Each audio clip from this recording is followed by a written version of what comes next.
Mr. Engel, 5 minutes for questions.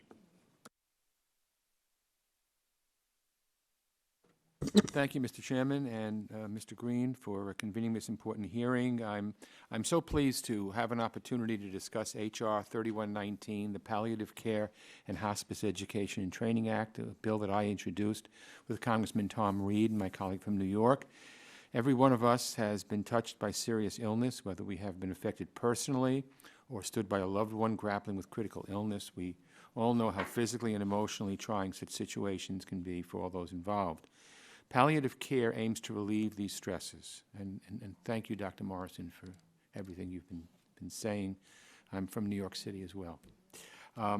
Palliative care complements efforts to treat or cure illness by focusing on patients' quality of life. Palliative care is appropriate for patients with serious illness, starting at the point of diagnosis, through treatment, and onward through hospice and the end of life. It involves capable communication with patients and their families to coordinate care, determine preference, and help with medical decision-making throughout the care continuum. Despite the benefits of palliative care, many Americans aren't aware of the supports available to them. In addition, there is a shortage of educated providers who can offer quality palliative care. So my bill, H.R. 3119, aims to remedy these issues.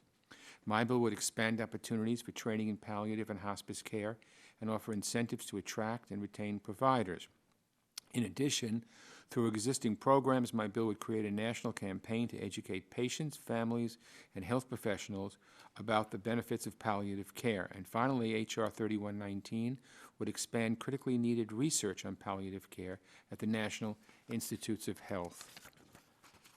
I want to thank Chairman Upton, Chairman Pitts, Ranking Member Pallone, Ranking Member Green for considering this important bill, and I'd also like to thank the 200 members, colleagues of the House, who have co-sponsored it, including several members of this committee. And I hope today's discussion, as it's been doing, will bring us one step closer to enacting this legislation and extraordinarily improving patients' quality of life. So let me, Dr. Morrison, thank you again for being here today. During your testimony, you know that palliative care has the potential to bring about long-term savings for the healthcare system. Would you explain exactly how improved access to palliative care, and specifically this bill, would produce these savings? And have there been studies that actually conclude that there are real savings?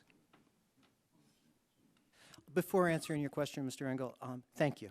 On behalf of the patients and families that I take care of, I live just south of your district, but thank Move on you.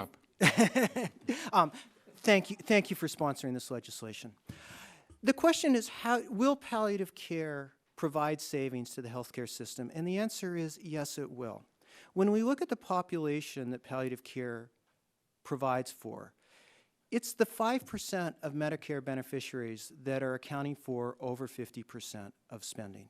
And what palliative care does is it provides the added layer of support that reduces the misutilization for that population. How does it do that? First of all, it provides a safe environment at home. So in the setting of a crisis, in the middle of the night, on a weekend, or any time that is not Monday to Friday, 9 to 5, it provides the added layer of support at home so that somebody doesn't have to go to the emergency department for care. Our modern day hospitals are designed for the 95% of people who don't need palliative care. And it is a mismatch, a tremendous mismatch, from somebody with multiple chronic conditions, cognitive impairment, frailty in our modern hospitals. And what palliative care teams do is they provide that added layer of support and make the hospitals friendly to people with chronic illness. They address pain and other symptoms.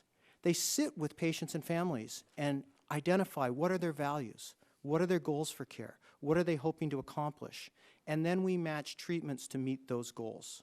And in doing so, we reduce unnecessary and unwanted healthcare utilization. And conversely to hospice, we do this at the same time as all other appropriate life-prolonging treatments. The question about costs and cost savings is an important one. We now have studies in general hospitals, within the Medicaid population, within the Veterans Administration, all that demonstrate that when palliative care is provided at the same time as other appropriate treatments, costs are dramatically reduced. And importantly, quality of life goes up and survival is exactly the same, if not longer. I think the point about survival, certainly the same, if not longer.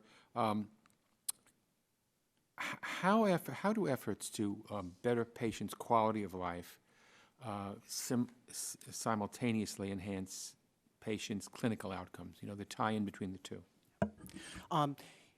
How does palliative care enhance clinical outcomes? We don't know for sure, but we have a very strong hypothesis why. First of all, we know that people living in pain, people who are depressed, people who are anxious, all contribute to increased medical complications. Pain is associated with delirium and confusion. Pain means that you can't get out of bed and walk, so that you lose muscle mass. Pain prevents you from eating because you just don't feel hungry. Nausea does the same. So palliative care, by specifically focusing on distressing symptoms, allows people to get better.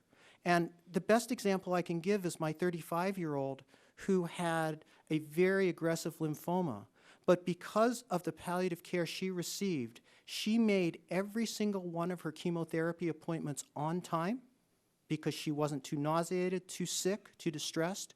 And subsequently, she made every single radiotherapy on time and completed her treatment, so that the palliative care she provided allowed her to complete her curative treatments. Thank you, Mr. Chairman. Can I please ask unanimous consent to enter into the record statements in support of H.R. 3119 from the Alzheimer's Association, the American Academy of Hospice and Palliative Medicine, the National Hospice and Palliative Care Organization, and the Oncology Nursing Society, as well as a letter of support from the 45 organizations on record in support of the bill. And I want to thank Dr. Morrison for being the most eloquent speaker on this that I've heard. Thank you. Without objection, so ordered.